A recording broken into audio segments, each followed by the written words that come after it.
From SF Land, this is Dorking Out, a podcast for people who love to dork out about movies, TV, and everything pop culture. Welcome to episode 144 of Dorking Out. My name is Sonia Mansfield, and joining me is my podcasting sister from another mister and co-host of Dorking Out, Margo D. And this week, we are dorking out about 1992's A League of Their Own. I can't tell you how excited I am. I am so excited to do this. I am so excited, too. And in the spirit of the movie, I'm going to start calling you Grand Slam Margo. That's your new nickname. You're sexy Sonia. Thank you. That was my nickname in college. Actually, it totally wasn't. So we decided to revisit and talk about A League of Their Own because director Penny Marshall passed away last week at 75. Mm-hmm. R.I.P. Penny Marshall. Oh. And of course, she starred in Laverne and Shirley, but she was also this really terrific director who did Jumping Jack Flash, Big Awakenings, Renaissance Man, The Preacher's Wife, which I had totally forgotten that was her movie. Mm-hmm. And then Riding in Cars with Boys, and of course, A League of Their Own, which is probably my favorite of her filmography. Is that your favorite too? Oh, yeah. And I forgot, for some reason, a few months ago, I felt like this movie was playing everywhere. It was on IFC and Ovation and Sundance, like all these channels that I have. And that's when I sent you a note. Originally, I wanted to talk about this months ago. I was like, for some reason, I'm seeing this everywhere, and I forgot how much I love this movie. It's such a good movie. I hope we can talk about it. And sadly, Penny Marshall died, but I've seen the movie a bunch of times recently, so it's all super fresh in my head. Yeah, it was on our list. I think it was going to be like a good summer movie. Mm-hmm. And obviously, we decided to bump it up. Because we wanted to pay our respects, and it's just a super great movie. And Penny Marshall was the best. She was so good. Yeah. She not only was she like a really terrific director, even though I would argue that Big is problematic. I did a pretty famous guest hosting thing on F This Movie. Yeah. My first time on there. Talking about Big and saying, like, it's basically a story about a man that's kidnapped and the FBI doesn't look for him. And nobody cares about his mother. It's such a strange movie. It's really charming. But then, yes, it's exactly what you said. And it's just a weird movie. It's such a weird movie. But this one is not weird. It's super great. It's probably known as the There's No Crying in Baseball movie. That's what most people probably think of when they think of this movie. But it's really about the All-American Girls Professional Baseball League that was from 1943 to 54. This was something they did when World War II was going on because a lot of the men were overseas, obviously, so they wanted to keep baseball going. And they did a women's league. I didn't know anything about this league when I saw this movie. Did you? No. And I was a pretty big baseball fan, but I had no idea about any of this story. Yeah. So it was all new to me. Yeah, I love baseball. I still love baseball. I played softball for a season when I was maybe like 7th or 8th grade. So I feel like I would have maybe known this, but I didn't. What's your history with A League of Their Own? How'd you see it the first time? I saw it in the movie theater. And it had, I love Geena Davis. I love Tom Hanks. I love this cast. And I remember there's I thought John Lovitz was hilarious. That was my first, it's his best role, I think. It is the perfect use of John Lovitz. He just comes in, he says his one-liners, boom, I'm out. He leaves on a high note. It's the train that moves, not the station. That's like my favorite thing ever. I love it when he says, "Did you promise the cows you'd write?" Hey, milkmaid, see the grass? Try not eating it. I could quote him all day. I also love when he's on the train and the guy's talking about his job. He's like, and I've totally increased profits by 106%. And he's like, if I had your job, I'd kill myself. I have absolutely sat next to that person on a plane. Oh, yeah, absolutely. We all have. Yeah, and you just want to like douse yourself in gasoline and set yourself on fire. So I hear you. I hear you, John Lovitz. So I saw it in the movie theater, and there's several parts where I cried. Yes. And I couldn't wait to see it again. I think I saw it 2 or 3 times in the theater. And then, I rented it, and I've always tried to catch it whenever I can. And I get something new every time from it. And I feel like it gets better every time I see it. Yes. Sometimes you watch a movie, like, especially a movie that's like 25 years old, it would seem to age. But I think it's even better than I remember. Yeah, I saw it in the theater. I saw it a few times in the theater because I, at the time, was working for a movie theater, so I saw everything for free, so it was no big deal for me to just go back and revisit.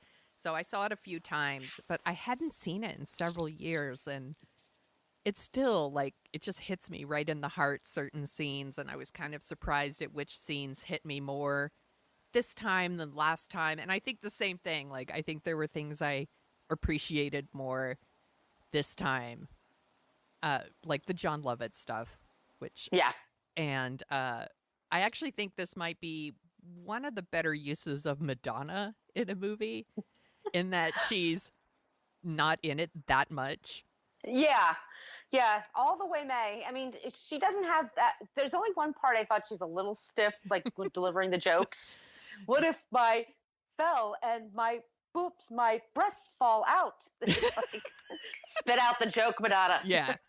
I did like Rosie O'Donnell's, like, you think there's people in this country who haven't seen your bosoms? Rosie O'Donnell is great in this movie. She's so funny. This is another example of like perfect casting. And like, and perfect use. Like, you get just enough Rosie O'Donnell. I actually, back to the Madonna thing, I thought the scene where the whole team is being told that the league isn't doing well, and she's like tearfully like, I'm not going back to dancing. You can't shut me down. It's almost like Wayne's World, where he starts crying and it says like Oscar clip. And for it's your like, consideration. Yeah, for your consideration. And it's like, and I never learned to read. Like, it's really, really like awkward and like acting 101, it seemed to me. But other than that, it's a good use of Madonna, I think. Apparently she complained a lot. She has a bad reputation. This does not surprise me. Yeah, in Indiana, where they filmed a lot of the scenes. And there's this note she wrote to Stephen Meisel at the time. And she's like, I'm surrounded by girls. Yuck. In Chicago, double yuck. I can and I never wear makeup. I'm so sick of this place. It's like, oh my God, woman. Madonna, she's such an asshole. She really is an asshole. I'm sorry. Like, I like a lot of her music, but she's tiresome. Exactly. Like, I super love Madonna's music. I really do. And I do think there's things that she's really great at, and I appreciate that she's done, but her personality isn't one of them. She's kind of a dick. Yeah. And by kind of, I mean really. She's like, a huge dick. Yeah, she's a huge dick. Let's get the drinking game out of the way right away. Yes. Geena Davis is adorable. Geena Davis also, I think it would be tough to be friends with her, because I bet you she's great at everything she does, right? And everything she tries.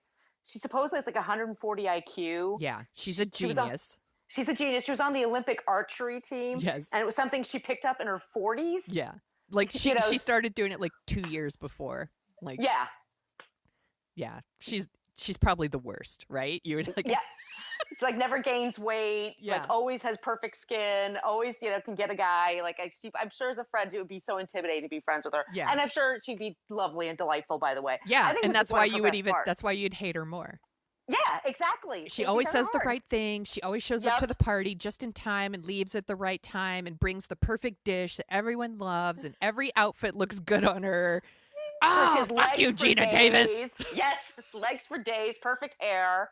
Like, ah! Oh, she's so beautiful. But she's so gorgeous, and she's so perfect in this. She is so gorgeous. Like, even with like the well-placed dirt on her face, and she's stupid beautiful. And she's so good in this movie. She's perfect. And it's a tricky part because she's playing someone who is just, everything comes easy to her. Like, she's a natural athlete. She's super beautiful. And it all just comes to her so easy, and that would be someone that you could really hate. But I never hate Dottie. I super love her. Absolutely. What do you think about Kit, her sister, played by Laura Petty? Lori Petty. Oh, what did I say? Laura. Oh, sorry, Lori Petty. You did. I'm sorry. Lori Petty from Point Break. Yes. She was Keanu Reeves' love interest. I love Lori Petty. I think she has those big expressive eyes. And do they look like sisters? Probably not. Not really. But not really. But I think they have great chemistry together. They do. And she looks like a jock. She For looks like sure. She's a pitch. Yeah. Yeah. Yeah. And she's very funny, and my heart breaks for her when she gets traded, and like that whole thing with the rivalry that she has with her sister. I could totally understand that. Yeah. And I think she's great. I think it's one of her first movie roles. I think so too. Right? She did this, and Point Break was probably the year before this. And then Tank Girl. And then Tank Girl. I kind of like Tank Girl. I haven't seen it in so long. I don't It's even remember. It's incredibly stupid, but I think it's fun. Yeah. Maybe I need to revisit. Rewatching this though, as much as I like Lori Petty in it, I did think Kit was kind of a whiner. But I also understand her frustration. If Geena Davis were your sister, you would be too. Right. She's 6 feet tall. She can eat whatever she wants. Yeah. She has perfect skin. She can do everything great. Everyone notices her first. Yeah. I could totally see that. Yeah. So what parts make you cry the most? The whole last scene when they're going back to the Hall of Fame. Yes. When they're going to the Hall of Fame. I lose it. When Betty Spaghetti gets the note about her husband, George, that is like the sock in the gut. Yeah. And that's Tracy Reiner. That's Penny Marshall's daughter. Yeah. Rob Reiner's daughter. Yeah. And I thought she's really great in the movie. And that scene just kills me. I remember seeing this movie in the theater, and that scene is just, like you said, like such a punch in the gut. Like this movie was relatively lighthearted before that. Like you knew why they were playing baseball, because there were men serving overseas, but like it really hadn't brought it home yet. And then they bring it home, and it's just such a punch. That scene is so sad, and I really love Tom Hanks in that scene too, where he steps up and becomes so protective and like bullies that messenger and like takes it and pushes him out the door. And it's a really, really well done scene. I totally agree. So all the stuff with Marla makes me cry. The stuff with Marla, first of all, the actress who plays her is not ugly. I know. By the way. I know. Marla's not ugly. Marla's not hideous. The movie acts like she's like Frankenstein's monster or something. I mean, seriously. Like she's hideous. And it's like, no, she's just a little awkward. I mean, you put a little makeup on her and do her hair. She's great. And she, later on she does. She finds a guy. But I love Marla. I love that's another part where I almost cry. Yeah. You know, where she doesn't want to leave her dad behind. That part where, part where she says, "I'm sorry, Dad," and like cries makes me cry. When she leaves him at the train station makes me cry. Like when she gets married, I'm like, oh, Marla. Like I'm ridiculous. Like everything with Marla makes me cry. And at the end, when you see Marla again, when she does that little shy thing, like, oh my God, that is Marla. I'm like, she grew into her own and became a, wonderful person. And also at the end, when they're in the museum and we see Stillwell Angel. Oh, what a bratty kid he is. And she's like, at first she doesn't know who he is. And he's like, you're gonna lose. You stink. Like, that makes me laugh. But then just a simple shot of him looking at the picture of his mother, like brought me to tears last night. I just watched the movie again last night and I started crying again. It's like just a small little moment that hit me harder this time than last time. So I was reading the reviews for this when they first came out. It came out in July of '92, and a bunch of guys are just like with Penny Marshall, like, oh, it's schmaltzy. It's so, it really tries to pull on the heartstrings too much. And I'm like, fuck you. That's what I like about it. Yes, because other baseball movies like Field of Dreams don't do that. Right. They're not Like, sentimental at all. no, not at Right. all. Right. No, it's because when a movie is like this and it stars women, then it's a chick movie, right? It's just for us. Mm-hmm. It's for us broads, and it's super mushy and blah blah blah. But then when they make a movie like that for dudes, it's totally fine and can win. Right. It can win Oscars and play on TNT every weekend, Right. like Shawshank Redemption, which I super love, by the way. I love Shawshank, by the way. Yes. But it's a total dude movie that makes like Yeah. all dudes cry. Yes. It's okay for a movie to like make you feel things. That's what they should do. I think so too. I don't know why that would be something to fault it with. And it kind of goes back to the conversation we had last week where everybody thinks everything, especially white guys. Sorry, white guys, but but there's a very vocal group in your demographic that thinks all forms of entertainment should be for them, and not everything's for them. Right. And maybe A League of Their Own is one of those things, but I think it's a movie for everybody. Well, it has Tom Hanks and it has John Lovitz. I mean, and Gary Marshall's in there, R.I.P. He's very funny as the owner. So, I mean, it's got enough dudes in there to make the dudes feel okay with it. It's got Bill Pullman. He's handsome. He's so handsome. So handsome. Oh my God. And is Biddy Schramm? Yeah. She plays she's still Angel's mother. Yes. Evelyn, right? Evelyn. Yeah. And she was Sharona. Yeah. On Monk. Yeah, on Monk. Yeah. She's great. She is really great. And she's one of my favorite scenes, again, watching this movie last night was, so of course there's the famous, like, there's no crying in baseball, right? And she's the one crying and he's yelling at her, there's no crying in baseball. But I actually love the payoff to that scene when they're in the World Series and she misses the cutoff person again. And he doesn't want to make her cry. So he's so angry that he's like shaking and he's like, you missed the cutoff person again. Like he's just like holding it in. And she's so afraid that he's going to yell at her. And then she realizes he's not going to yell. And she's like, oh, okay, I'll work on that. Thank you. And like runs off. Like, I just think the payoff of that was so funny. And how he's like really trying to like be a good coach and not make her cry. And she's so good. And I also love all of the stuff with Stillwell Angel makes me laugh. I think it's really funny. Did you notice that then when they were doing the ballroom dancing, kind of that dance sequence, it was Eddie Mecca who played Carmine the Big Ragu and Laverne and Shirley? Really? Yeah. I didn't know that. Yeah, that's Madonna's dancing partner. That's Eddie Mecca. I didn't know that. That's awesome. I did notice Squiggy.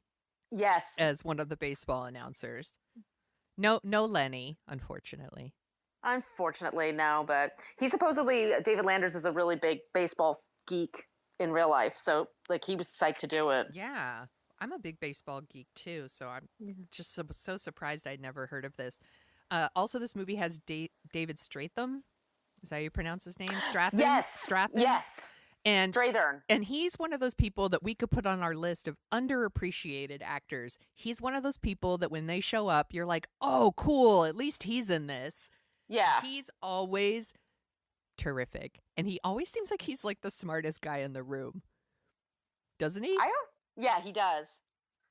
I also like Ann Cusack, Shirley Baker, the one who can't read. Yeah. That whole scene, that always chokes me up too. That was another one that got me all choked up last night. That gets me all choked up. And then is Ann Ramsey is like the teammate that was in the show Mad About You. She played Helen Hunt's sister. Oh yeah.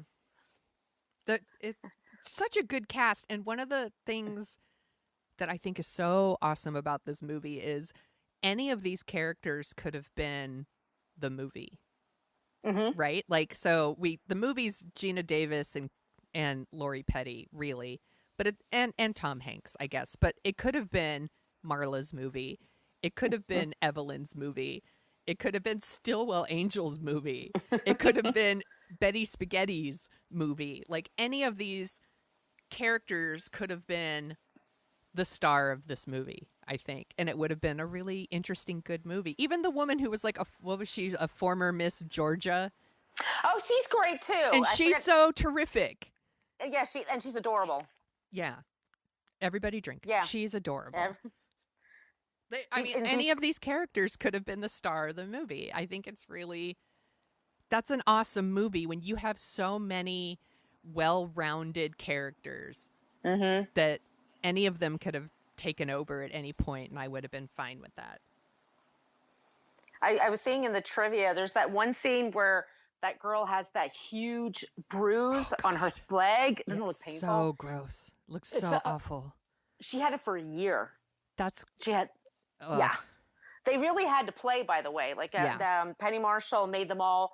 Part of their audition is they had to play a game, and like Marissa Tomei tried out for it. This is when she was doing My Cousin Vinny, and she was really hot, but she just couldn't play ball. She's not an athlete, so she didn't get it. Deborah Winger was supposed to play this part. I kept reading that over and over again. I'm like, what? I put together a list of, just everyone. Everyone was considered for parts in this movie. So for Geena Davis's part, I read the Deborah Winger part. I guess she dropped out really close to the start of filming, and Geena Davis kind of stepped in. Laura Dern was attached at one point. Demi Moore, Sean Young, Jennifer Jason Leigh, Ali Sheedy, apparently, Kelly McGillis. This one I thought was surprising. Sally Field. Wouldn't Sally Field be a little too old? A little too old, right? And Farrah Fawcett. I read somewhere that Farrah Fawcett really wanted a part. Yeah, but they were. And she was too old. Like, sorry, she's too old. Yeah. And then Nicole Kidman, who I thought she'd probably be too young for that part at that point. But is that when she had crazy hair? Yeah, she had her crazy huge mane of hair. Right? So that like corkscrew curls. Remember that? She had that? Because this is the same year that Far and Away came out. And she has that crazy like red mane of hair. That's an insane movie. We should put that on the list. Oh my God, yes. So I read for Lori Petty's part, Molly Ringwald was interested at one point. Courtney Cox. Courtney Cox makes sense to me. Yeah, she looks like she's a jock. Yeah, and I think Courtney Cox and Lori Petty look like they could be sisters. You could do, totally. And then Tom Hanks, it says your man Jim Belushi. I know he's your favorite, right? You love Jim Belushi.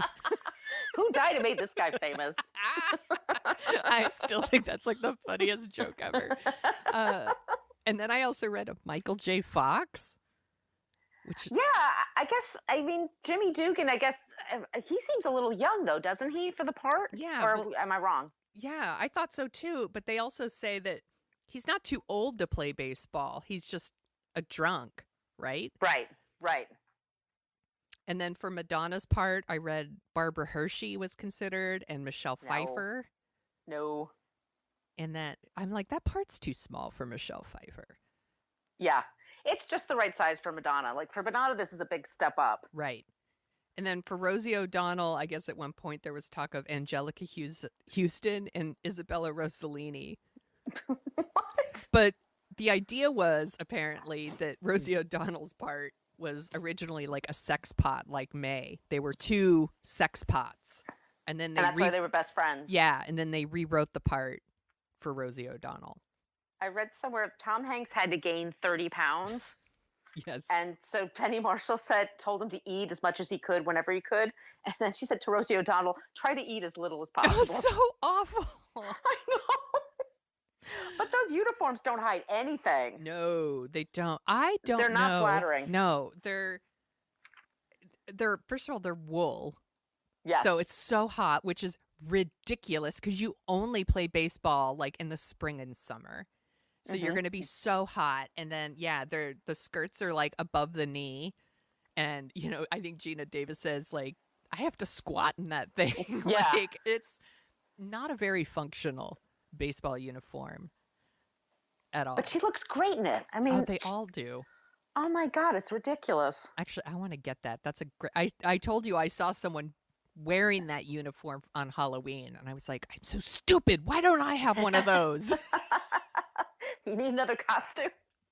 I need one more costume in my closet.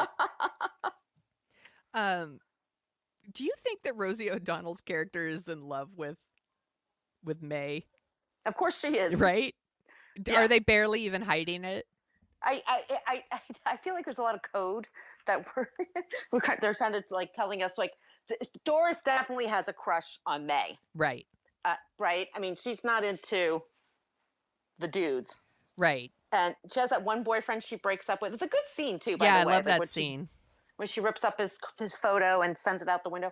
What I want to ask you though was about, and people talked about this. There's one shot where there's an African American woman, Mm-hmm. and she throws the baseball, and she throws it really well. And so we're meant to like, oh, that's right. This is a very racist time, Mm-hmm. and there was segregation even in sports. And so that's why you don't see anybody of color. Anyway. Yeah. And I would like to see, I think you tagged me on something on Twitter, like where somebody said they would like to now follow those characters.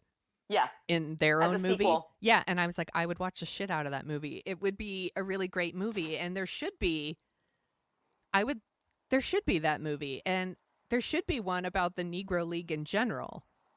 Yes. I don't know if there is. I don't think there is. I don't know either. David and I, my husband and I, watched Ken Burns' baseball documentary. Yes, of course. It is so interesting. It's super interesting. And, you know, a lot of the episodes, it also talks about the African American baseball league. It's called the Negro League, so I don't want people to think I'm being like racist or something. That's what it was called. And it's just so interesting. These players were amazing. And, you know, they couldn't play in the regular Major League Baseball. And where's that movie? I would watch it. I would watch it too. I love it. Yeah. So what do you think about the ending of this movie? What do you mean, back at the Hall of Fame? So or? let me go back. Not the museum part. I mean, like, okay. So of course they go all the way to like Game 7, right? Mm-hmm. And our team loses. It's kind of a bummer, right? Mm-hmm. But Kit gets her moment. Do you think? I remember seeing this in the theater with friends, and my friends being really pissed off that the Peaches don't win. I didn't mind that so much as I thought it was weird that Kit was sort of like, okay, I'm going to do this now. And then her sister's like, well, will we see you at Christmas? Nah, I don't know. Probably not. Probably not. Like, wow, really? Fuck you guys. I'm a baseball player now. Yeah. We're going to get jobs here. And, you know, I guess some women did. Maybe for some women, it's like, but because it seemed kind of weird at the end. Are they still estranged when all these years later? Is there still kind of that weirdness between them? That's something I don't think they define very well. Yeah, so that's one of the things I wrote in my notes too, was the stuff at the because before they get, you know, at the beginning, she says like, you know, maybe Kit will be there, and she's like, no, she'll be traveling with that husband of hers, blah blah blah, and I thought that was weird that like they don't coordinate, like, hey, like let's go to the baseball museum opening together. Yeah, they're sisters, don't they talk?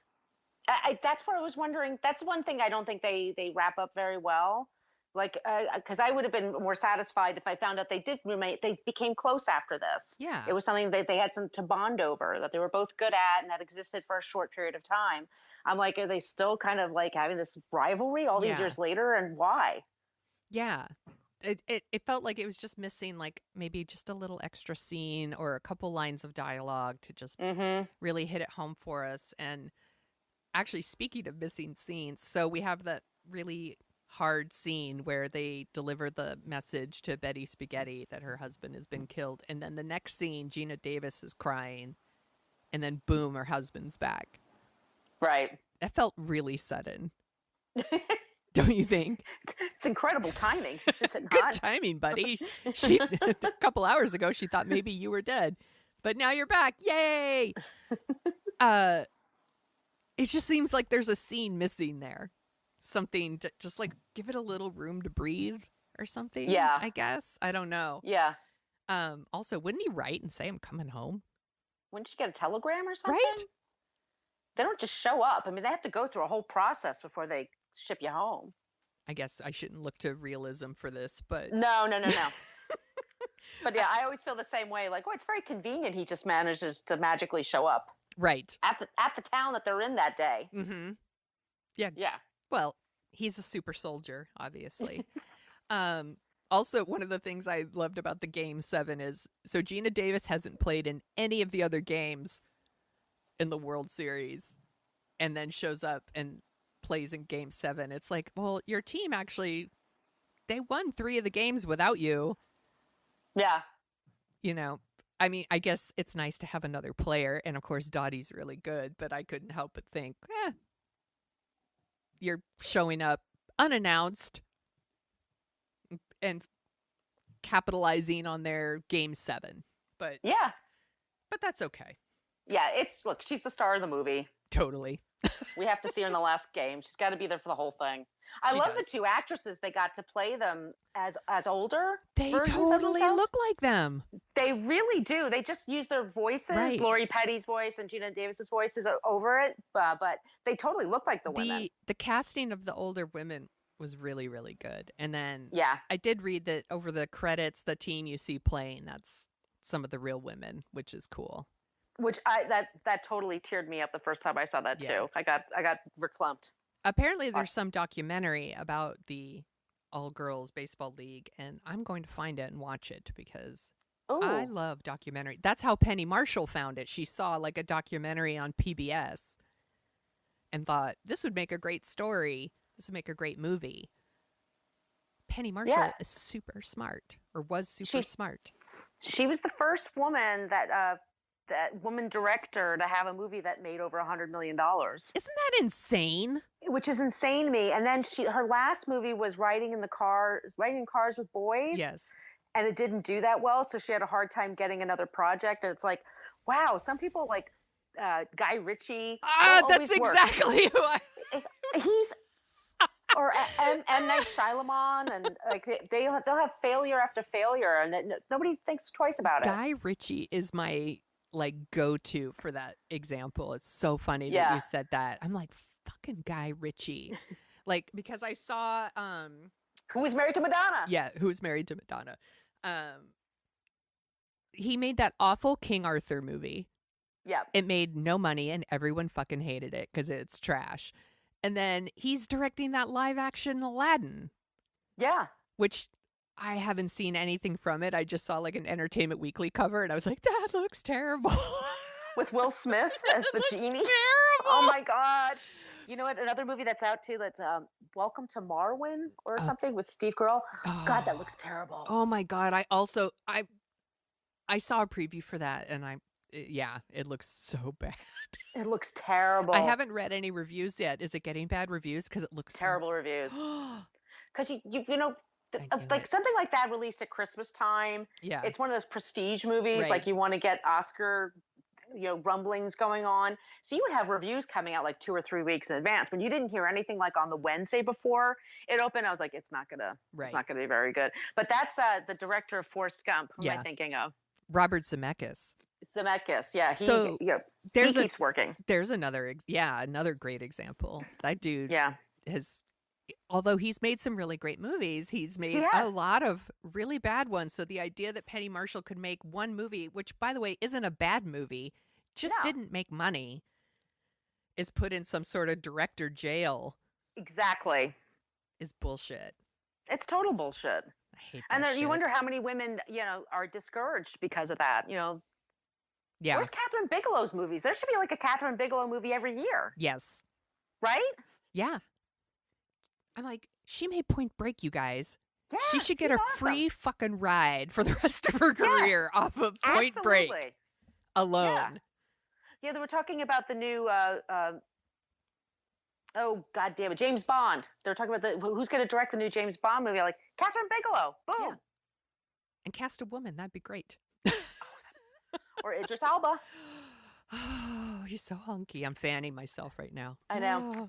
Did you see that quote? Did you see that quote from him about Me Too? Yes. Oh God, where he said like you can only be afraid of Me Too if you've done something horrible. Those are the only men that should be worried. Are the ones that and I was like, have done something. He's so hunky. I don't know. He might be a little too old for Bond. I think he is at this point. but I still think he'd be really good at it. Yeah. Who did somebody? Now we're on a whole other topic, but I know. but this is still fun to talk about. Somebody tweeted out, so it's not even my idea, but someone said Dev Patel would be a good James Bond. Do you know who that is? Yeah, I think so. He was in Lion. He's the guy from Slumdog Millionaire, but he's okay, I know but who he's that like is, grown yes. up since then, so he's very, very hunky. He would be totally. I'm in. I'm like, he would be a really good James Bond. Or Riz Ahmed. He would be a good from the Night of. He'd be a good James Bond. Yeah, he would. I'm all in on that. Okay, sorry, sidetracked. That's okay. That's okay. I'm trying to think like who else is in this movie that we could talk about. But Did you watch the TV show? Apparently, there were 6 episodes of a TV show. I probably did. I probably saw 1 or 2 of them. Was Tia Leone in it? Tia Leone's in this movie, by the way. Yeah, she. Like really quick. I don't know if she's in the show or not, but yeah, she's in a small part in this. She plays on the Racing Bells. Mm-hmm. She plays like first base or something. I don't remember if she's in the show. I know that I didn't watch the show. I know that John Lovitz appeared, not as a regular, and then it followed Marla and maybe Betty Spaghetti, Yeah. and as they continued to play. I should find it on YouTube. I bet it's on YouTube. Everything's on YouTube. Everything. Oh my God. Yeah. I'm like, because I would watch it. Do you want to know some of the other movies that came out in 92?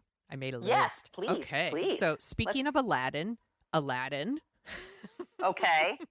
Basic Instinct, Batman Returns, Far and Away, A Few Good Men, The Cutting Edge. That should be I on love our that list. movie. Yes. That needs to be on our list. Yeah. Last of the Mohicans, I love. Mm-hmm. Malcolm X, My Cousin Vinny, Newsies, Scent of a Woman. That's on our list. We have to talk about that's on the list. Yes. Yeah. Singles, Unforgiven, Twin Peaks Fire Walk with Me, and Wayne's World. We're all 92. That's a pretty good slate of movies. That is a pretty good slate. And that's Yeah. just like top picks, you know. There's a lot of other good ones in there. But for some reason, when I saw Cutting Edge, I was like, Cutting Edge. We need to talk about Cutting Edge. That needs to go on the list because it's one of those movies that when I see it's on, I gotta watch it. Yeah, I'm like, oh shit, Cutting Edge is on. I will always love D.B. Sweeney because he was in that. and his co-star Maura Kelly. Yeah. She was supposed to be the Lori Petty role, but she hurt her ankle making The Cutting Edge. Yeah. And so she couldn't do it. I could see that. She would be good in that. I like Maura Kelly. I do too. I don't know what happened to her. I don't know. You know, now because of all the Me Too stuff and all the things that came out about like Harvey Weinstein, when there's actresses that I really liked in the 90s and then nothing ever came of it, I worry that they ran into Harvey Weinstein. Did I say Feinstein? No. Okay, good. Thank God. No. You worried they've been Miramaxed. Yes. Yeah. Exactly. Because if it was Harvey Feinstein, that's totally different. Or a Diane Feinstein. That's totally different. Yes. So I hope that that's not the case for Maura Kelly. But what do I you love think of the Cutting song? Edge. I like that song actually. Yeah, I do too. This Used to Be Our Playground by Madonna. Yeah, I like remember it too. really liking it at the time. Yeah, it's good. It's a nice way to end it. I think so too. It's not like, you know, I wouldn't put it on a mixtape or something, but I did like the song. I don't picture Adam Risky like dunking to it like I do Queen of the Night. I was out. I had lunch today, and they played En Vogue, "Free Your Mind." Remember that song? Yes. Be colorblind, don't be so shallow. And I'm like, that's what they were trying to do in that movie. It's true. We were talking about The Bodyguard just there. Yeah. In case you guys didn't, go back and listen. We jump topics sometimes. Yeah, we were talking about The Bodyguard with Adam Risky from F This Movie, and he was talking about Queen of the Night, the Bodyguard soundtrack. It's a good story. What else should we talk about? Who else? I thought Did we get everybody? we think we got all the actors. I think the costuming is great. It looks good. It looks of its time. I like the scene where there's the dancing. I think that's really fun. I think that's They look I think that's a good scene. It's an important scene too to show that like they got to go out and like have some fun, a little bonding that isn't just baseball. right. And apparently it was something they did. They really did make all these girls go to charm school. They really did like make them like give them makeup, beauty packs, and they had to wear lipstick all the time when they were on the field. Like they made them do all that stuff, and there really was chaperones. I feel really bad for the chaperone in this movie that she Oh God! they, Because of the stomach flu thing they give her. they basically give her food poisoning, it sounds Yeah. like. And it's Ugh. so awful, and as someone who's had food poisoning, I'm like, that's just cruel. Oh no! Yeah, I had it last year. Just give her a sleeping pill. What's wrong with you all the way, May? Madonna. You're such a bitch. You're such an asshole. I also read that so they were offering these women $75 a week to pay, which was actually like an above average salary for women at the time, that they were making like $45. It was profitable. Yeah. In the movie, they make it seem like nobody showed up and they had to really work hard to get an audience. Yes. But supposedly they were successful almost right off the bat, especially in the Midwest, like in those towns that they like baseball. They're into the baseball there. Yeah. Well, and like, not everyone had access to watch live baseball. Right. There weren't major league first of all, there wasn't really TV everywhere. And then yeah, like if you didn't have like a major league baseball team in your state, you weren't going to get to see baseball. Right. So yeah, of course you would go. I'm spoiled. I live in the Bay Area where we have like baseball teams like every fucking 5 feet. Like Yes. you like can't throw a baseball without hitting a baseball player around Now, here. did the Raiders leave? They are leaving, but they have not left yet. Yeah, I don't. Art Davis. Yeah. I don't like I don't really Ugh. like football. Football's not my thing. But I did read the other day that the Raiders might start playing at the Giants ballpark here, and people are very distraught about that. Ugh. Yeah, and I'm like, I don't want to watch football. And it's going to make traffic super shitty over there, but it's already shitty over there. Anyway, blah, blah, blah. Blah, blah, blah, blah. So this is our last show for 2018. Mm-hmm. Do you do New Year's resolutions? Normally I do.